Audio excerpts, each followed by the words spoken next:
In this video we'll work through Ruth 1:1, and the first step is to link our Word document. We have a Word document here for the book of Ruth with English and then the target language text. There's another one, an empty one for another target language, but this one has the English already loaded in.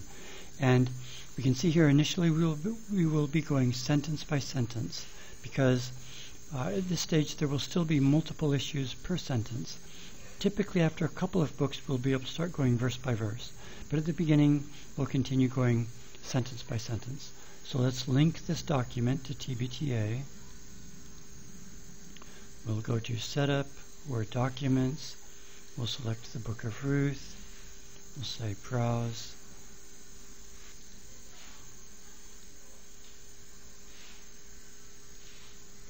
and we want this one, Ruth with implicit info for English. So now we see up here what this sentence should say. This is what the MTT produced for this particular sentence. So we'll click the Generate button.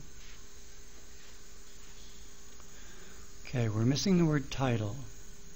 Okay, so let's write a spell out rule for clauses that will insert the word title. You can see here location equals discourse title. So let's write a spell out rule. We already have one for questions. Let's add a new group for these. We'll say sentence labels.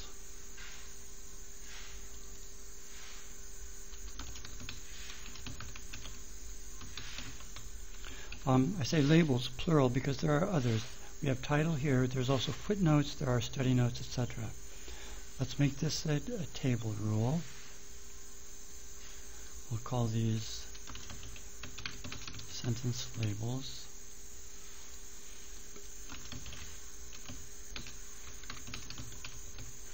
So this will be the tag associated with these words. So it's this tag that will be inserted into the phrase structure rule for clauses. So let's say, let's go to title.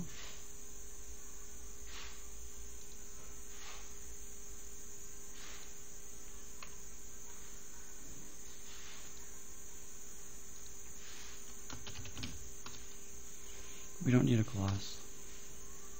Actually, I want to make that title colon. Okay, colon, we'll say ignore this character. And for its phonetic features, this is not applicable.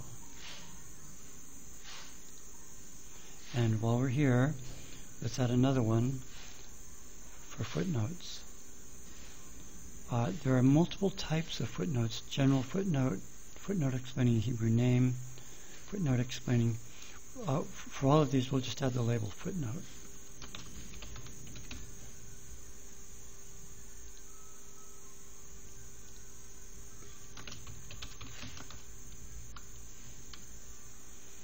Okay, let's add a label here.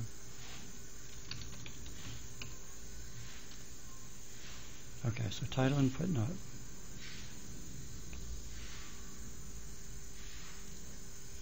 You've just entered a new constituent into clauses called sentence label. Do you want to edit your first clause phrase structure rule? Let's say yes. So there it is up at the top, and there's an example. Let's add a new group for this. We don't want to put it into clause punctuation. So let's say insert new group.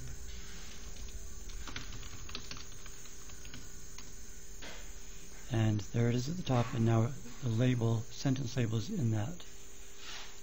Okay.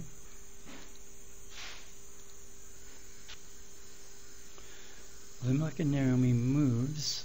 It should be move. Okay, this was inserted by, we see layer 1, row 7. Let's go look there. Layer 1, row 7, present affirmative. Okay, this really should only apply to third singular present. Let's copy this row. And for present affirmative, regardless of the person, we're just going to say stem. Now this one, let's make it third singular.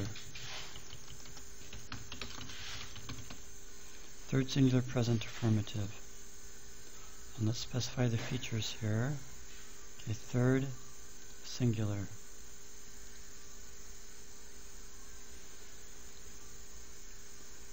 And for this one, let's change the comment here.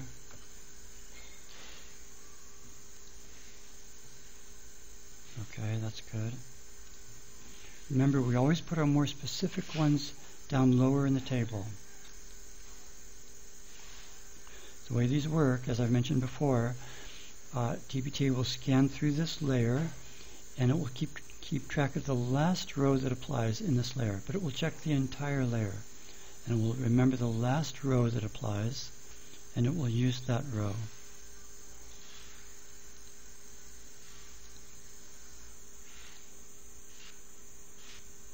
Okay, generated text is identical to the document's text.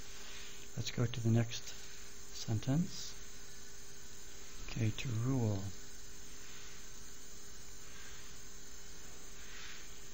Okay, the king ruled people with power from a city named Hazor. So let's do this. So this gets from.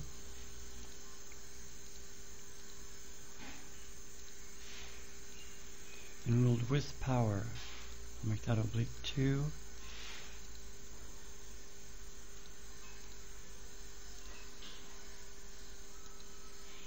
We won't copy in the comment because this particular sentence doesn't have either of these noun phrases.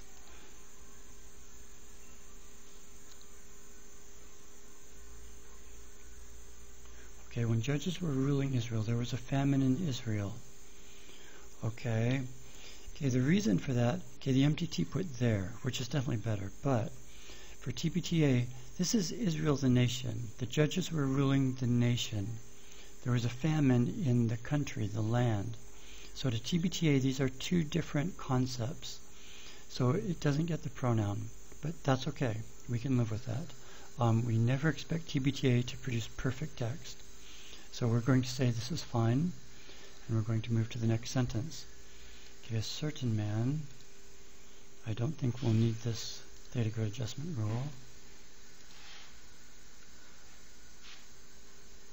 A certain man was from Bethlehem who was in Judah. And there's a comma. There's a trailing comma at the end of this descriptive relative clause. So let's fix that first. In the punctuation section, let's add a new rule. Change comma period to period.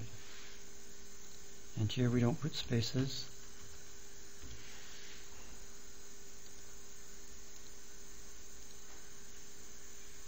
Okay,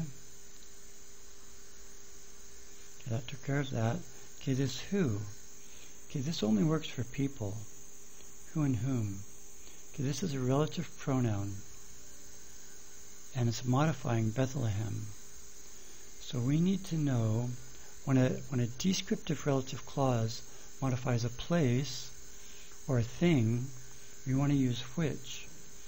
Bethlehem, which was in Judah. This who only works for people. So we need a new feature for our nouns. We have count mass, common proper, gender neuter, gender equals neuter. We need a new feature indicating the type of noun, whether it's a person or a place or a thing. So let's go add that in our lexicon. Features, we'll say new feature. Let's call this type. And we want to put our most common value first, and most nouns are a thing.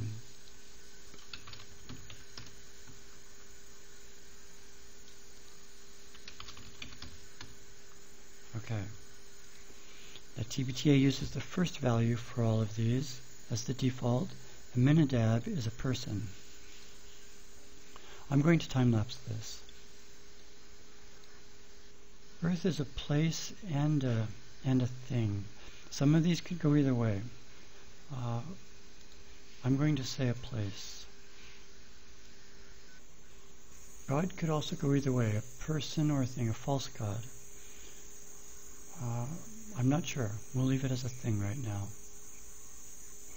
Okay, June. June is a time. Let's add another value.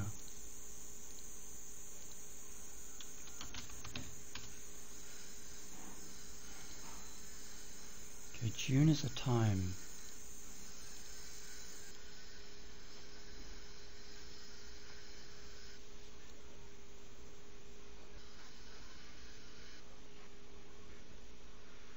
Okay. Now let's go back.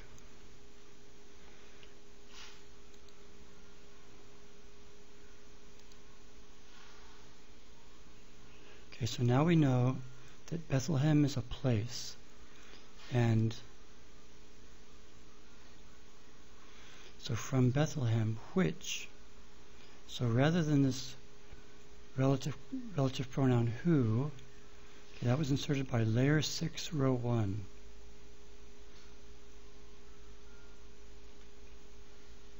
So layer 6, row 1.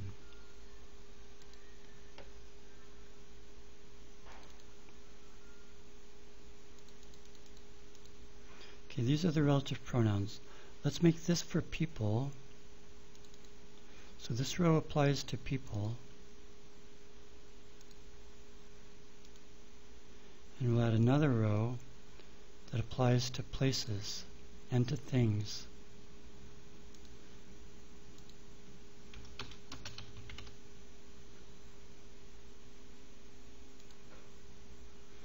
Okay, and for this one, we want which.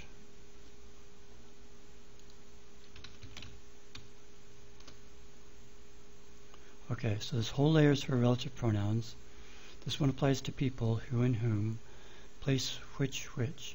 We can add a comment here by right-clicking, and you can see the cursor down here. Let's go ahead and enter this sentence. And let's emphasize which. And now when you rest your cursor there, which was in Judah. Okay.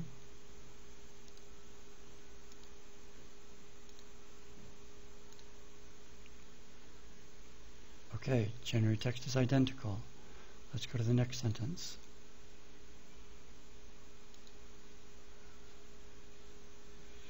Okay, that man, his wife, and his 2 sons moved from Bethlehem to a country named Moab to live in it for a few years. So this is marked as the number is Pakel. So let's take care of that issue first. Let's go to our spell it rules for nouns. Okay, we have singular first mention, plural first mention. Let's copy this row and say Pakel first mention.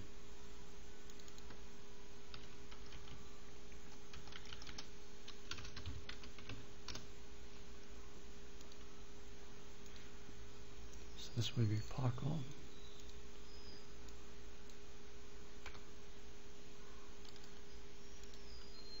And let's delete all of this except for the relevant part.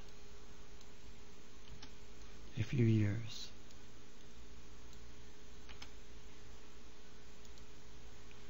Okay.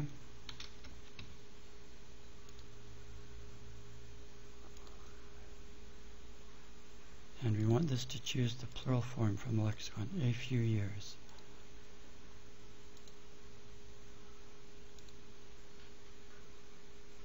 Okay. A country named Moab, to live in it. To live in it. The MTT said to live there. So we want a pronoun. Okay, we see here it's already been tagged as a personal pronoun. We want this to be a locative pronoun. So if it's a place, we have that new feature called type, and this is a place. For those nouns, we want to make it a locative pronoun. And we already have a rule for locative pronouns. Okay, right here, locative pronouns.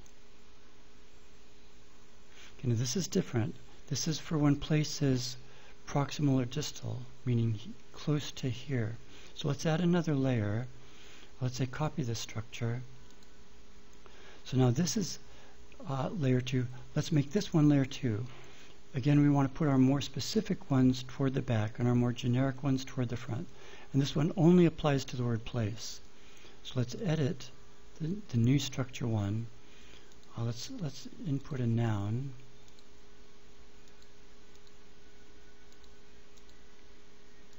And if it's a place, and if it's been tagged as a personal pronoun, then in the output structure, let's change that to a locative pronoun. and we don't need this anymore. So if it's a place and it's already been tagged as a pronoun, then this will change it to a locative pronoun.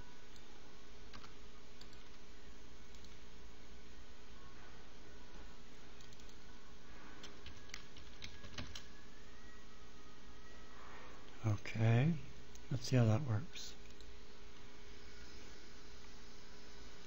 Okay, we still have the noun. Okay, now it's a locative pronoun, so that rule worked. We need to find out why didn't our spell out rule for locative pronouns change this word to there. So let's go look. Okay, we have a layer for locative pronouns right here, here, there. Okay, this is still only applying to place, proximal and distal. Let's add a new column, and if it's tagged as a locative pronoun, then it will be there. I'm going to right click, and now we can enter a comment.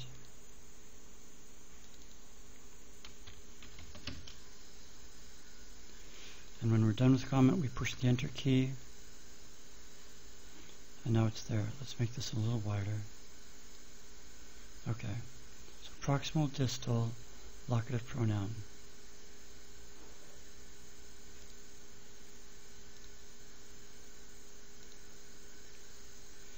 Okay. Generate text is identical to the document's text. Let's keep going. Okay. Israel, Israel's leader, the leaders of Israel. Okay, the empty T said leaders of Israel. So let's make this a Norman genitive. Okay, we already have a few. Okay, let's use copy the first relationship to all. Okay, so this one is Norman, and we'll want to set this one leader of Israel to Norman. But let's say copy first relationship. Okay, so now they're all Saxons, but God of Israel, Norman, and the leaders of Israel. We'll make that a Norman genitive, just to match what the MTT said up here. And the verb to have. Okay, we won't need this rule.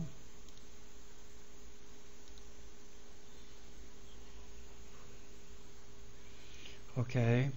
After colon, we want to capitalize the next letter. So let's go to Setup and Target Alphabetizing Character Sequence. Say capital letters. Do sentence final characters. Let's add a colon right there.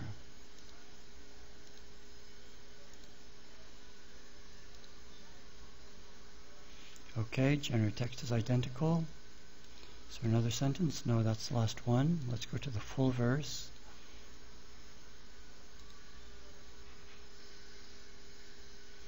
Okay, when judges were ruling Israel, there was a famine in Israel. Okay, we can live with that. There's a reason for that. Remember, those are different senses of Israel. Okay, a certain man was from Bethlehem, which was in Judah. He, okay, the MTT said that man, but TBTA is saying he, which that's fine. A certain man was from Bethlehem, which was in Judah. He, his wife. Okay, so we're going to save this. And now, let's regenerate everything, just to see if anything changed.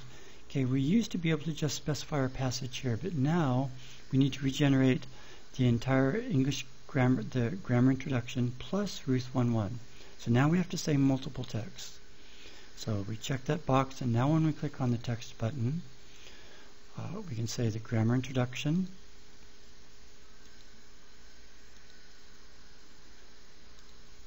and let's also say Ruth 1.1.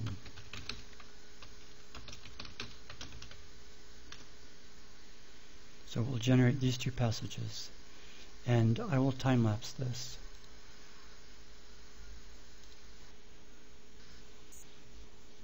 Okay, so you see that there's one issue. The word also used to be preverbal, but because of the lexical data that we imported from our Word document, now it's, I guess, clause final. So let's go ahead and change that. Either one of those sentences is fine. Now, location clause is clause final. Let's edit this so that it's post preverbal again. Let's put it back where it was.